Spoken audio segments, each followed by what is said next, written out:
Call the February 10th, 2011 Board of County Commissioners meeting to order, and if you will all rise and join us in the Pledge of Allegiance. I pledge allegiance to the flag of the United States of America and to the republic for which it stands, one nation, under God, indivisible, with liberty and justice for all. Thank you. First thing on our agenda is citizen communication. I don't have anyone signed up with a blue card under citizen communication, which is your opportunity to talk on non-agenda items. I do have somebody who has signed up for one of our public hearings, but no one signed up. If there is anyone who wishes to come forward, now would be the time. Seeing none, we will move on to our first public hearing, which is a board order approving a Clackamas County supplemental budget greater than 10% for fiscal year 2010-2011. We have Diane Padilla, our budget manager, here to walk us through that supplemental. Morning. This particular supplemental budget will complete the current year funding for the new Clackamas Broadband Innovation Initiative Fund. As a supplemental budget, we were required to publish notice, and that was published February 2nd in the Clackamas Review. And since TechnoSpeak is not my first or even second language, I will read from the staff report in order to get it right. Clackamas County, in partnership with the Clackamas Education Service District and SandyNet, a service provider in the city of Sandy, is building about 185 miles of fiber optic cable throughout the county to enhance broadband availability in areas currently unserved or underserved with broadband. There will be two 216-count fiber rings around the county with a 144-count fiber spur east of Sandy out Highway 26 to Government Camp. The county will be connecting about 160 anchor sites along rings and spurs such as schools, libraries, health providers, and public safety facilities. The county will not provide any lit services to third parties, nor will it compete with local service providers. The fiber should enhance the local service providers' businesses as they will be able to access the fiber for their needs. The county expects to break ground in the spring of 2011, actually very shortly, and complete the construction in late 2012. The portion of the project that was funded by the American Recovery and Reinvestment Act of federal funding was recognized and appropriated in late January on the 27th. This action adds the required county and other matching funds anticipated to be needed by June 30th, and also funding to increase the fiber optic capacity from Oregon City to Wilsonville. By contributing funds to increase the size of the fiber optic line already being installed by Portland General Electric, Clackamas County will gain significant additional capacity across the Willamette River, connecting east and west portions of the county. But only incur about 20% of the cost that undertaking had we had to do it on our own. Although the county will front the initial cost to take advantage of this opportunity offered by Portland General Electric, contributions will be solicited from cities and educational institutions that will also benefit from the additional fiber, and this should reduce the county's ultimate cost. So the action to be taken is that the Clackamas Broadband Innovation Initiative Fund is recognizing grant matching funds, interfund transfers from the General Fund and Cable Administration Fund, and support from Technology Services Fund, and appropriating it in materials and services and capital outlay to provide for anticipated project requirements through June 30th of the current year. The total being added is $1,381,797. And then for the portion that involves other county funds, the General Fund and the Cable Administration Fund are transferring their existing appropriations from contingency and capital outlay, respectively, to the interfund transfer category so that they can then provide the required matching funds to the Broadband Innovation Initiative Fund. And then finally, the Technology Services Fund is transferring from contingency to materials and services to provide the funding for the increase in fiber optic capacity from Oregon City to Wilsonville. That's the piece that's in partnership with, or in conjunction with Portland General Electric. So with that, I would request approval of this supplemental budget, which will add $1,381,797 to the county budget. Thanks. Are there any clarifying questions from the commissioners? Not at this time. All right. This is a public hearing, and if anyone wishes to speak, I'd ask you to fill out a blue card and get that over to Mary, our clerk. I do have one from City Councilor but not in that role today, I'm assuming. Jeremy Petzel. Come on forward, Jeremy. Petzel, sorry.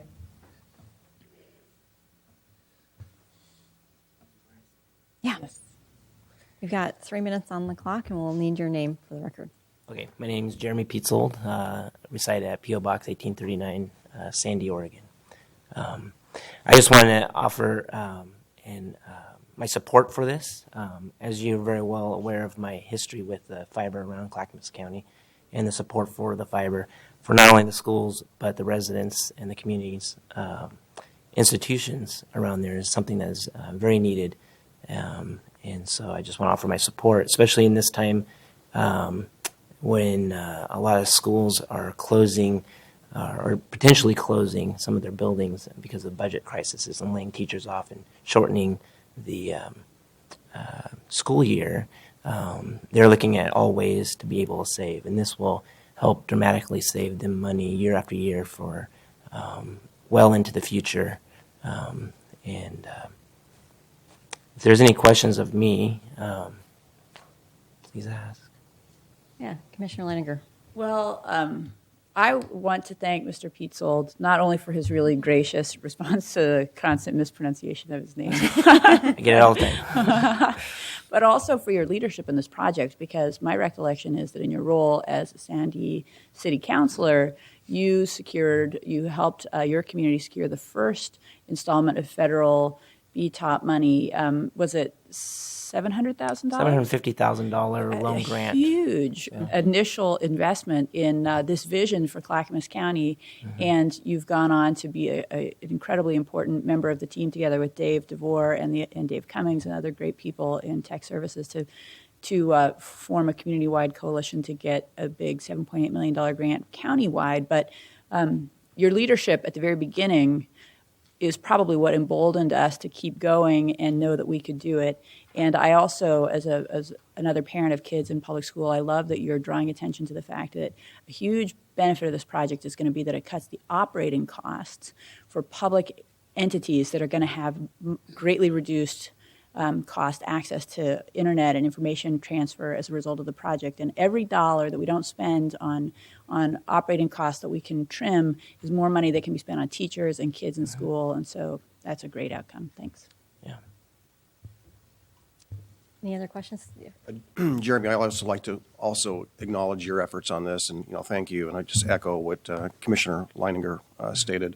I just want to add, that I hope you can continue to help us, bridge some of the gaps and bring on some participants to this to help defray the operating costs in the future. I mean, this grant helps us with the capital cost to build it, but it looks like the operating budget looks a little on the lean side. So whatever help you can do to, in whatever ways to reach out to the other participants and future participants to help defray that cost would be appreciated.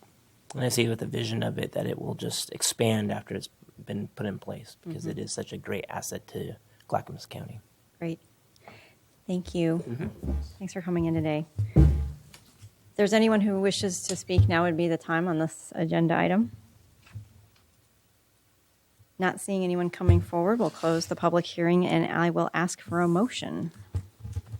Madam Chair, I move we approve the order approving the Clackamas County supplemental budget greater than 10% for fiscal year 2010-11. Do I have a second? Second. It's been moved by Commissioner Bernard and seconded by Commissioner Lehan. Any further discussion on this item? All those in favor say aye. Aye. All those opposed? The ayes have it and the motion is approved. Thank you. And thank you, Diane, for coming in. Thank you, Jeremy. We don't have any discussion items today, so we'll move on to our consent agenda, and I will ask for a motion to approve the consent agenda. I so move. Do I have a second? I'll second. It's been moved by Commissioner Savas and seconded by Commissioner Leininger that we approve the consent agenda. Is there any further discussion? Just Yes. I'd like to make the announcement to the public, and I appreciate Chair Peterson doing that last week, and just like to echo one of the inquiries I heard was that people didn't know what we were approving when we approved the consent agenda. So I just want to let people know that on the website, you can access that just about a week in advance, and there's also a written copy for review here and for the audience. So by all means, you can see what we are approving, which is usually just general business. Thank you. If that's all those in favor say aye. Aye. All those opposed? The ayes have it and the motion is approved. Thank you. We're on to Commissioner Communication. Commissioner Lehan, would you like to start? I really don't have anything. This is really my first full week back, and so I'm getting up to speed on a number of things, and had lots of interesting meetings so far, but I don't have anything specific. Well, it's nice to have you back full time. Mr. Bernard? Ditto. Welcome back. This afternoon, I'll be attending a county fair board meeting, which I try to attend monthly. It's a great organization, a great partner, and of course, it's in Canby, and there's one of the new city councilors, Greg Parker, will be attending the meeting to talk about how the city could be a better partner. Now that the county's a great partner and the city's a great partner, there's nothing but up from here. So I'm excited about that. Tomorrow I'm going to spend the day in the Tillamook County Forest, learning a little bit about the Forest Trust Lands Committee, which I am now the vice chair. I don't know that much about that. I have read all about the history, and I look forward to learning the different opinions and views of some of those involved in that committee. So I'll be attending that all day in the Tillamook County Forest. Hopefully the weather's nice. And I think we had a couple of great meetings, one last night, and we also had a good audit committee meeting. And we'll have a report which we will be presenting publicly. It actually is public now, but the audit committee or the auditor will be attending one of our meetings to describe the audit process. This is the third year, I believe, of the audit committee, and or the end of the second year, and we're going on to the third year. So it's been an interesting process, and I'm proud to say that we have two new people in that department, an audit manager and accountant, that, in my opinion, have greatly improved the process. And this year, it's not quite on time because these people are new, but it's done months before the previous years. So I'm excited about that. Thank you. Great. Commissioner Leininger? All right. Commissioner Lehan and I had a great meeting earlier this week. We sat down for over an hour with the new president of Metro, Tom Hughes, and Mike Jordan, the chief operating officer, to talk about housing issues. In this county, we are faced with a need for more deeply affordable apartments, and also we have 3,500 people on the wait list there, and then we have 3,600 plus people who are identified as homeless in the county. And so there are a lot of needs that we need to meet. And for people who are struggling with mental illness or addiction or other, violence, domestic violence issues, often one of the steps to become more self-sufficient and more stable is to get stable housing. And then once you're in housing, get some of your other basic needs taken care of. So it's exciting that we are having a chance to talk as a region about what next steps would be useful. And the county itself is launching a 5-year planning process and a housing strategy to figure out what steps we're going to take effectively and efficiently and with the private sector and other partners to best meet the need that we have. So that was great. And later on today, I'm excited to be going to meet with Deputy Kim Timius of the Sheriff's Office to hear about their DIVERT program. The DIVERT program is a project that was started through teamwork of the sheriff, the district attorney's office, the community corrections program, and advocates for survivors of domestic violence to try to get folks co-located and working together so that if you're a person coming in who's a victim of domestic violence and you need to protect yourself and get safe and get your kids safe and deal with related legal issues, you can go to one place and people work together and help you. And so Kim Timius, I understand, has done some great leadership on this front, and she's going to show me around, help me get educated even more about this project because, as you know, we've started a domestic violence response initiative in the county, and we're trying to really marshal and organize things that we're doing in all parts of the community so that we can keep people safe. Great. Commissioner Savas. Oh, well, thank you. I've been meeting with a number of the mayors in the county to hear their concerns as well as some of the exciting projects that they're working on, which will probably lead to a number of jobs here in Clackamas County, which we could all use. I also plan on meeting individually with various city councilors in the near future. In the last year or so, I've heard a number of concerns from citizens in Clackamas County about improving our access to information on the website and transparency. I just want to convey that I'm actively working on that. I am also interested in improving communication and participation with our community planning organizations, our hamlets, villages, cities, as well as our citizen-based committees, such as our budget committee. We also have some openings on various committees, and so if you're interested in participating, on the screen you'll see our contact information, and we have a number of openings, so please get involved. Thank you. Great. Good work. I just wanted to update everyone. We had JPAC, the Joint Policy Advisory Committee on Transportation this morning, and some good news coming out of that. We adopted criteria for moving forward the federal flexible funds within the region. Obviously, all 25 cities, 3 counties, TriMet, the Port of Portland, and others. I'm trying to remember who else. They all apply to these funds, and it's a pretty small pot of money of about $22 million. So in order to prioritize within the region all of the needs, we had put together at Metro a group of citizens to come up with criteria for 2 groups of funding, active transportation and transit, and green economy freight. And we had several great representatives from our community on that, including Chip Yanger and Jeff Marson, who owns a trucking company. And they, along with Gary Cardwell, who lives just into Multnomah County, right next to Clackamas County. So I consider him one of our folks. But he's also in the railroad freight shipping business. So a lot of input was put into these criteria, and we'll see how it plays out. I know that a lot of our folks in our communities within the metro region have good projects that will fit into both of those categories, and I think do well.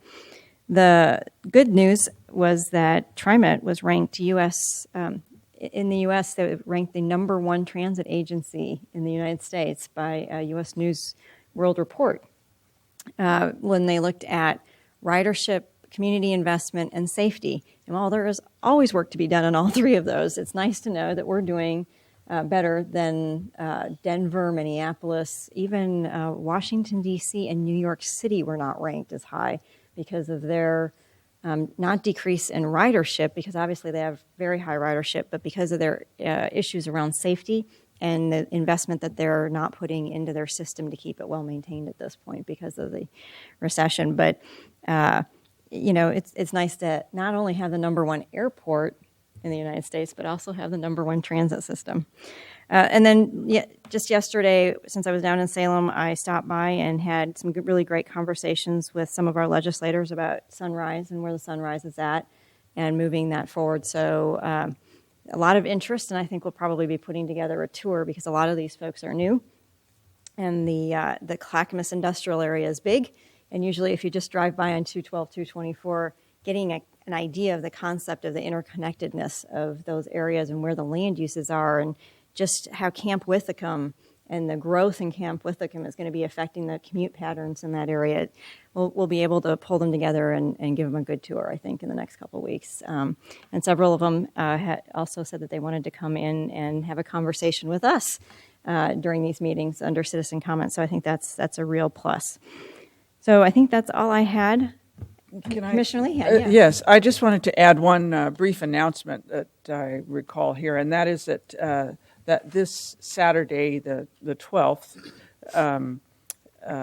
MOOT, which is the Museum of the Oregon Territory, is the museum right over that overlooks the falls at Oregon City, is having an open house and book sale from 11 to 4.